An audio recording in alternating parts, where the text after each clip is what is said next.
Good morning everyone, welcome to easy grammar. আজ একটা নতুন সাবজেক্ট নিয়ে এসেছি, সেটা হচ্ছে 3 অক্ষরের একটা ফ্রেজাল ভার্ব। হ্যাঁ, 3 অক্ষরের phrasal verb, come down with. মানুষ যখন অসুস্থ হয়, মানুষের ভেতরে যখন কোনো রোগের লক্ষণ প্রকাশ পায় বা মানুষ যখন রোগে আক্রান্ত হয়, সেটা বোঝাতেই এই ফ্রেজাল ভার্বটা ব্যবহার করা হয়।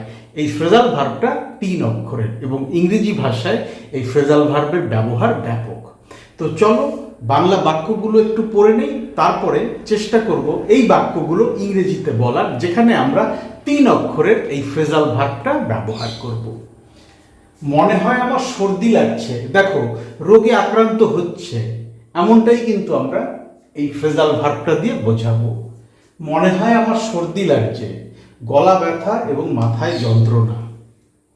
তার জ্বর হয়েছিল, সে অসুস্থ হয়ে পড়েছিল এবং কাজ বন্ধ করে বাড়িতে থাকতে হয়েছিল। এটা বাক্যের পরবর্তী অংশ, বাক্যটাকে একটা সম্পূর্ণ রূপ দেওয়ার জন্য। আসল ব্যাপারটা হচ্ছে তার জ্বর হয়েছিল, সে রোগে আক্রান্ত হয়েছিল। রোগে আক্রান্ত হওয়া, রোগে পড়া বা রোগের লক্ষণ প্রকাশ পাওয়া, এগুলো বোঝাতেই কাম ডাউন উইথ ফ্রেজাল ভার্বটা ইংরেজিতে ব্যবহার করা হয়।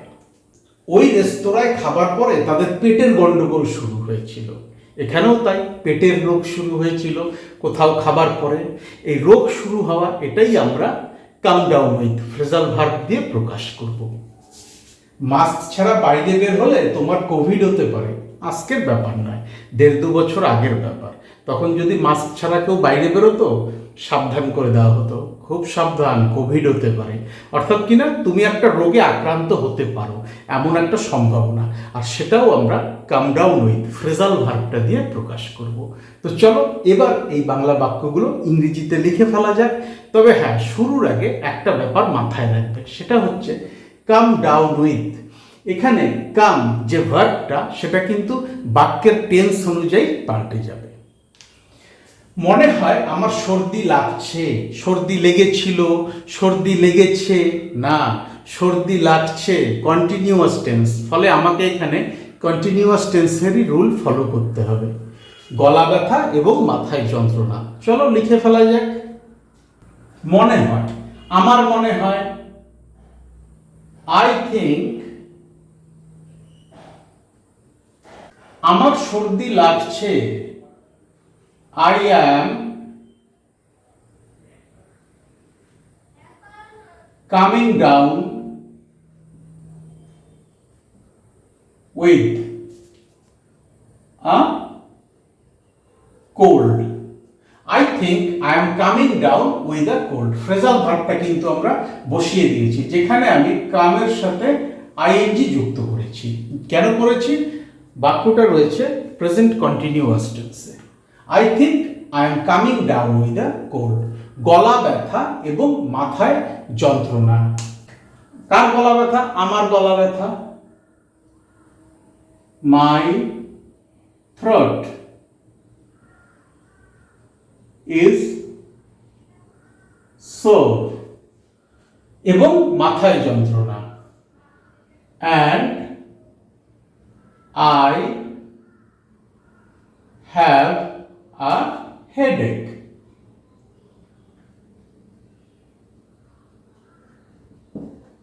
I think I am coming down with a cold. মনে হয় আমার সর্দি লাগছে বা ঠান্ডা লাগছে। কেন? My throat is sore. আমার গলায় ব্যথা এবং আমার মাথায় যন্ত্রণা। And I have a headache. এবং আমার মাথায়ও যন্ত্রণা আছে। তাই আমি বলছি যে আমার মনে হয় আমার সর্দি লাগছে। কোনো রোগে আক্রান্ত হওয়া, কোনো রোগে লক্ষণ প্রকাশ পাওয়া অথবা অসুস্থ হয়ে পড়া, এমনটা বোঝাতেই আমরা come down with phrasal verb ব্যবহার করি। তার জ্বর হয়েছিল এবং কাজ বন্ধ করে বাড়িতে থাকতে হয়েছিল, past tense.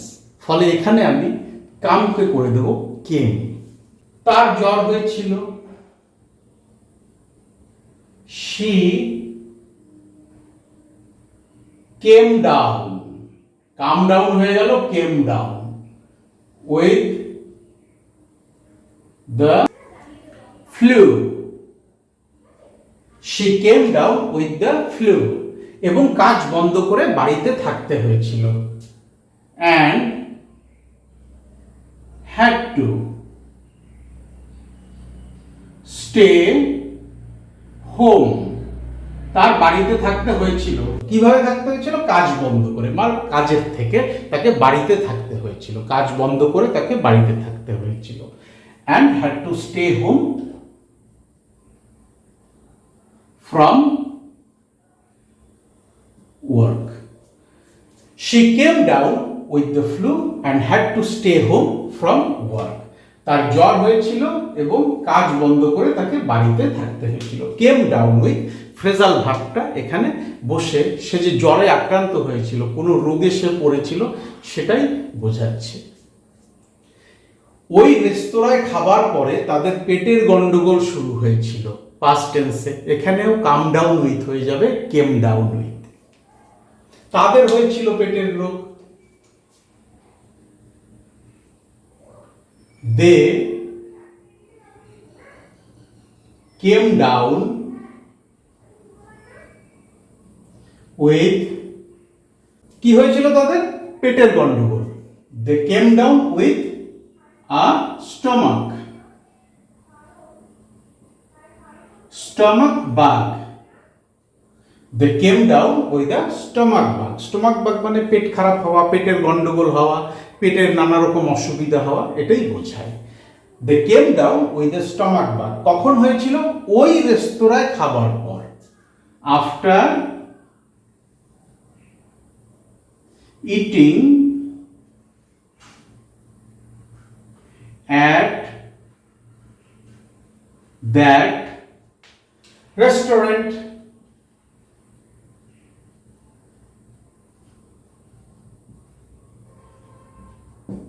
They came down with a stomach bug after eating at that restaurant. তাদের যে পেটের গন্ডগোল শুরু হয়েছিল, পেটে নানা অসুবিধা দেখা দিচ্ছিল, অর্থাৎ কিনা রোগে হয়তো তারা পড়েছিল অথবা তাদের রোগের নানা রকম লক্ষণ দেখা দিচ্ছিল, সেটাই আমরা কাম ডাউন উইথ ফ্রেজাল ভার্বটা দিয়ে প্রকাশ করলাম।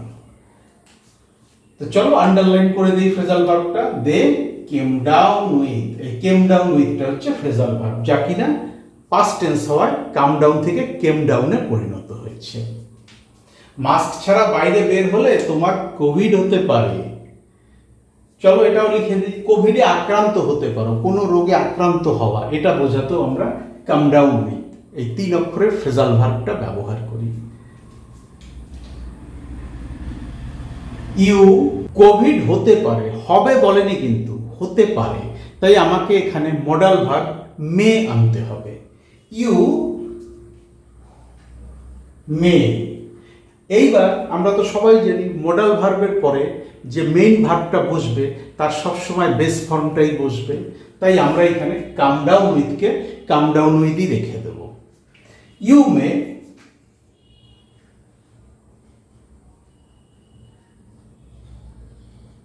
কাম ডাউন উইথ, কি হতে পারে? Covid. You may come down with covid. কখন হতে পারে? যদি তুমি মাস্ক ছাড়া বাইরে বের হও। ইফ ইউ গো আউট, যদি তুমি বাইরে যাও। কিভাবে বাইরে যাও? মুখোশ ছাড়া বা মাস্ক ছাড়া। Without a mask. You may come down with COVID if you go out without a mask. এখানেও আমরা ফ্রেজাল ভার্বটা আন্ডারলাইন করে দেব, কাম ডাউন উইথ। তাহলে তোমরা বুঝতে পারলে কখন কাম ডাউন উইথ এই 3 অক্ষরের ফ্রেজাল ভার্বটা আমরা ব্যবহার করি। যখন কেউ রোগে আক্রান্ত হয়, যখন কেউ অসুস্থ হয়ে পড়ে, অথবা যখন কারো ভেতরে রোগের লক্ষণ প্রকাশ পায়, তখন আমরা কাম ডাউন উইথ এই 3 অক্ষরের ফ্রেজাল ভার্বটা ব্যবহার করি। বোর্ডের একটা স্ক্রিনশট নিয়ে নাও, এই স্ক্রিনশটটাই তোমরা নিজেদের ভেতরে প্র্যাকটিস করার সময় রেফারেন্স হিসাবে ব্যবহার করতে পারবে। খুব সুন্দর এবং সহজ একটা ফ্রেজাল ভার্ব, ততটাই সহজের ব্যবহার। যদি তোমাদের কোথাও আটকে যায়, বুঝতে অসুবিধা হয়, আমার ভিডিওর কমেন্ট সেকশনে লিখে জানাও। ডেসক্রিপশন বক্সে আমার ইমেল অ্যাড্রেস দেওয়া আছে। Thank you so much for your time and attention. Have a nice day.